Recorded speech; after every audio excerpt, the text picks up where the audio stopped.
Sporting Dog Adventures, run boy, That run. was awesome. Everything you Good need boy. is here under the sun.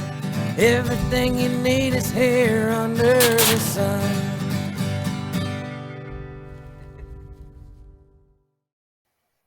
Hey, welcome to the Sporting Dog Adventures podcast. I am your host, Jeff Fuller, and we are here today to talk about the Labrador Retriever breed. I consistently hear people talk about British versus American field lines, and yes, there can be a difference, but people buy in hard to the sales pitch on both sides. And I always caution people when they talk to me about, I want only an English Labrador Retriever. And I've looked at your lines and they look great. And I'm like, well, we actually have American field lines. So it shows that people honestly don't know exactly what they're looking at. They're listening to what is, in essence, a sales pitch. And what they should be doing is finding someone that is the kennel that, one, breeds for what they're looking for, and two, has a good reputation and puts out nice dogs.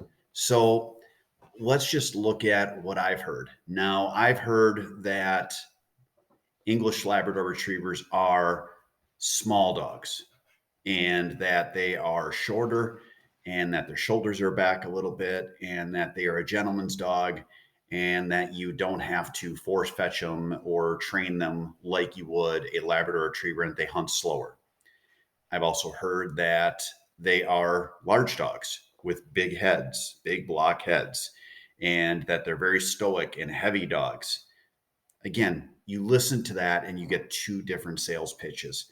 I've heard that American field lines are hyper and that they bounce off the walls.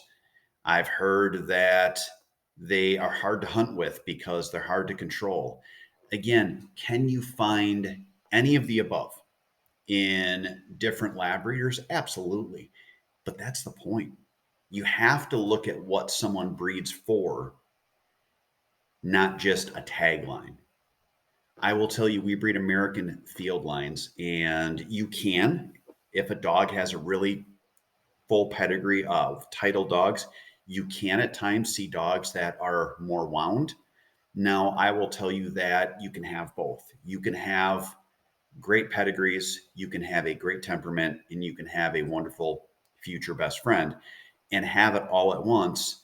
And I've also seen people that are claiming to have American field lines that have zero titles in their lines. And it's like, I mean, to me, when I look at American field lines, I'm looking at, they're field lines. They've got field titles. That's what I look at.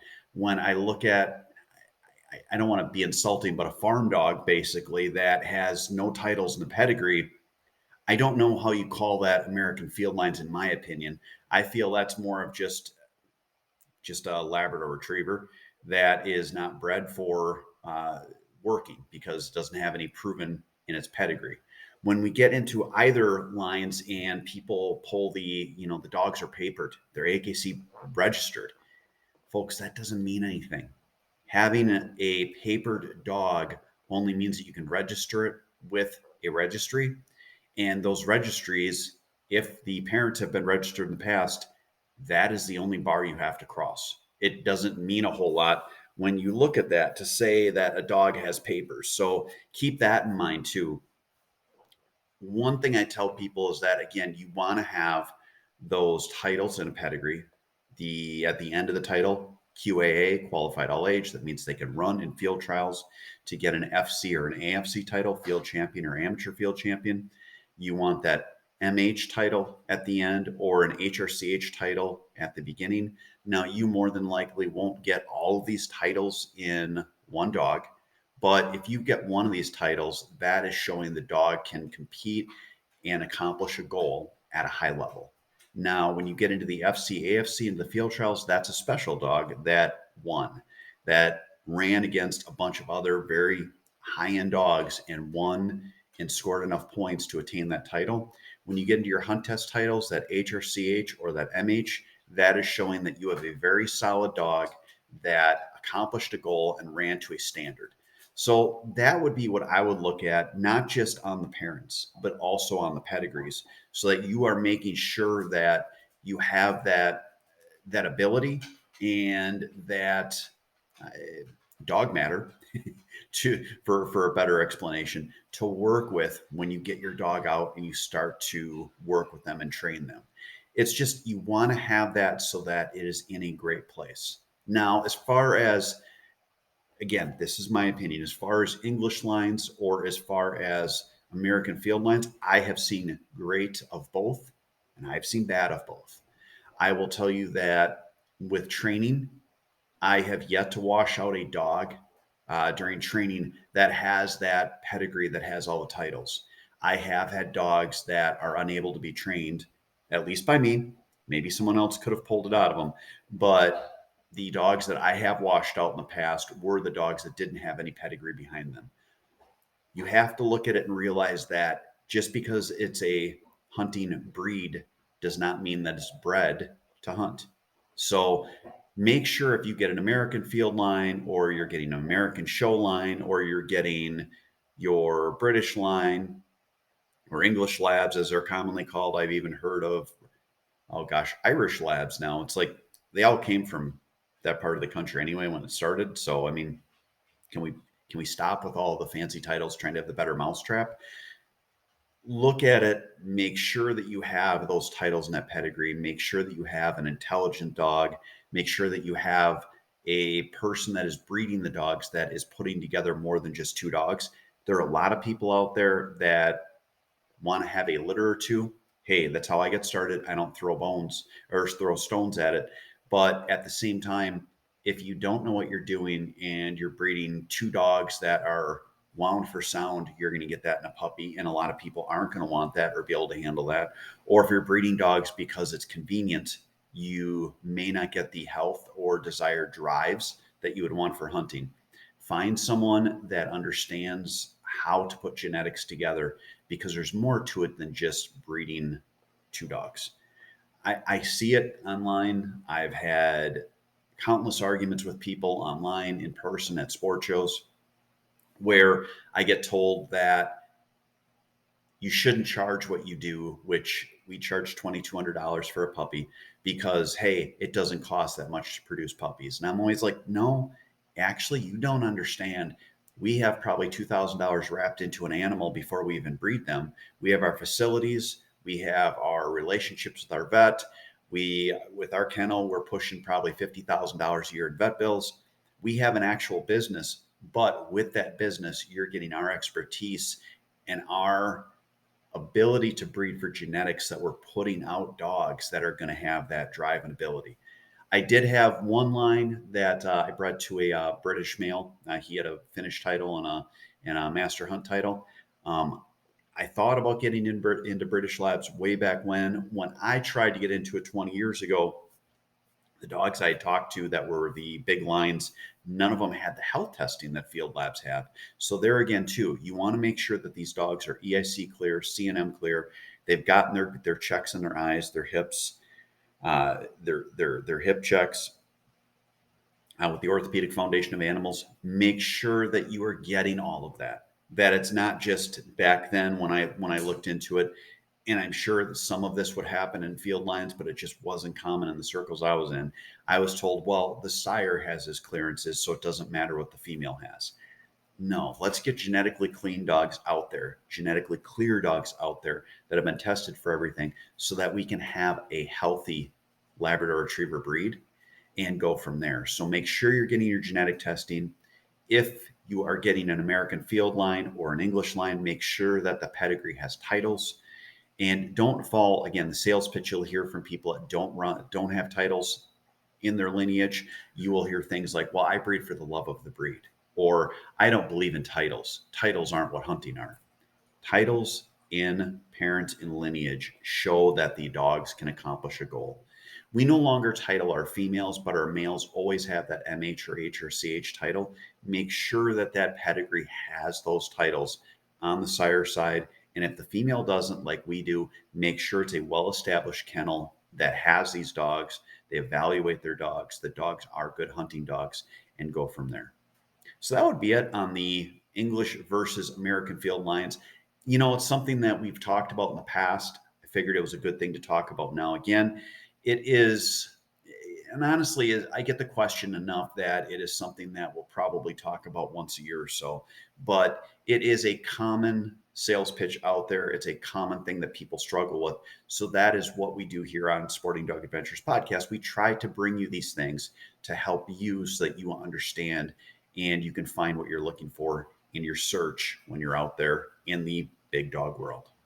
Next up on our training tip, I wanted to talk about the handling of dogs when you have them out and you're running and hunting in the snow. Now, I just had two of my dogs out this last weekend.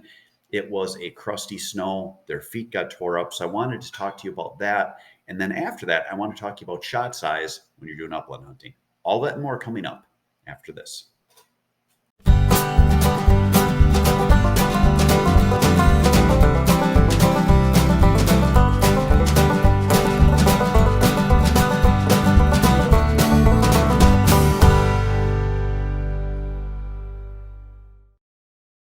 The Sporting Dog Adventures podcast is proudly brought to you by Soggy Acres Retrievers. Whether you're looking for a black, yellow, or chocolate Labrador Retriever puppy, please check out our website for more information at www.soggyacres.com. You can also email Jeff at sportingdogtv@gmail.com or call 262-215-9683. And remember, everyone deserves a soggy dog. If you love the shooting sports like I do, you need to check out our friends at Mech Outdoors. They have fantastic products, whether you're looking at shot shell or metallic reloading, or you want to get yourself a clay thrower so you can practice up for the season. For more information, check out their website at mechoutdoors.com. Hey, welcome back to the show. So I wanted to talk about on our dog tip / training tip / handling tip. I wanted to talk about something that just happened to me recently. Very common when you hunt in the northern states. We had snow, we had warm weather. The snow then froze. It was crusty. What'll happen is our dog's feet got just tore up. Now, their feet just basically get abrasions on them from the snow and ice. It's something that does heal. It's something that is common in hunting dogs. I mean, our hunting dogs, they just get beat up when they're out there, whether it's running through the cover and getting their nose tore up or around their eyes or their feet. It is just common. So how do you manage that? When I have my dogs and they get their feet tore up like that, I will not take them out until those feet are healed. I know many people that run their dogs, they'll take them back out over and over, and their dogs' feet are constantly bleeding. What happens when you have dogs that are out in the snow and it's an abrasive issue and they're getting their feet tore up, you will have it heal slightly and then get reopened, heal, get reopened, heal, get reopened if you don't let it heal all the way. And what happens then is you have scar tissue. Once you have scar tissue, whether you're a professional fighter or a dog that is running in the snow, scar tissue tears far more easy. And it just becomes a self-fulfilling prophecy where it will tear more and more and more and more easy, where the dog is constantly having this issue. It is something that, yes, your hunting dog is your hunting dog. They are going to have times that they get injured, but let it heal fully so that this doesn't become something that is far more common because of the scar tissue and because you're not letting it heal. I know that's hard. Seasons are short. You don't want to miss anything, but you want to make sure that their feet are fully healed up, or their nose and their eyes are fully healed up from the cover, so that you can have it so that they are healthy and so that they have a good long duration of their life that they're hunting. The other thing you can try is boots. I have never found a Labrador Retriever of mine that'll wear boots. We used to try it. It's probably because I didn't have expensive boots, but you could always try that too. I know people that will recommend different types of boots. Far more common in the pointer world because those dogs cover so much ground. But you could try boots. But if you don't, and your dogs do go out and they get the abrasions on their feet from snow and ice, make sure you let it heal. That's our tip for today. Next up, I wanted to talk about shot selection and upland hunting. All that and more coming up after this.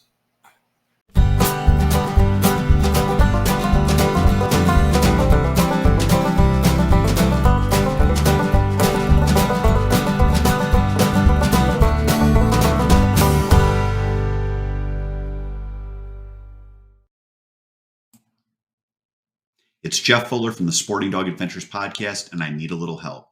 Please stop what you're doing and give us a 5-star rating.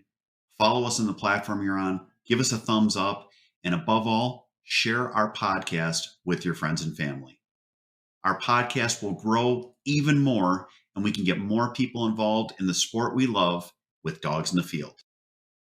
Welcome to Boucher in Janesville, where customer service is our number one priority. Our customers come back to us because of the experience that we provide for them. We're here to make sure that we find you the right car, one that fits your budget, and do so in a timely manner. When we say we ride with you every mile, it means we care about you and how you are treated. Estamos con personal que habla español en los departamentos de servicio y venta. Our certified technicians are here to help you with all your service needs. Visit us today at boucher.com. At Boucher, we ride with you every mile. Hey, welcome back to the show. So, last part of our show, it's our hunting tip. And I was out with a buddy. We were talking about shot selection in Upland. And he was of the opinion that you should use a 7-shot, lower shot. I like to use around a 5-shot. Reason I like to use a 5-shot, I shoot a heavy shot load. It's their Upland load. It's a number 5 shot. You get such a good kill power out at a distance that it really lets you make sure that if you do hit a bird, you are putting the bird down and you're going to recover the bird. I've tried lighter loads in the past, and I've tried where you've got a smaller number like a 7. That works great for birds that are, I guess, like a quail or a grouse, in my opinion. You get those birds down, they don't run as fast, so if they are wounded, they're not going to run away. I just want to make sure that with pheasants, once you hit them, that they're going to be down and the dog is going to be able to catch them.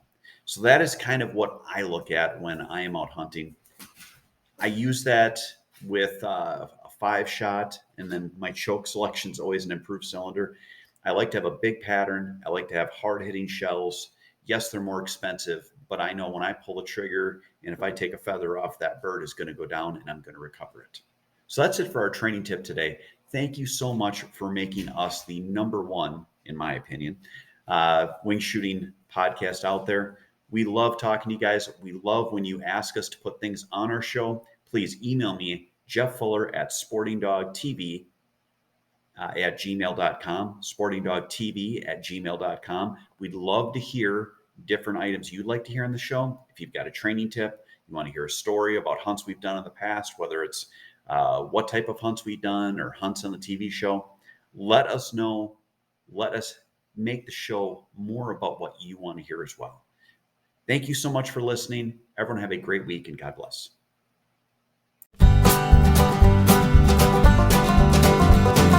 Sporting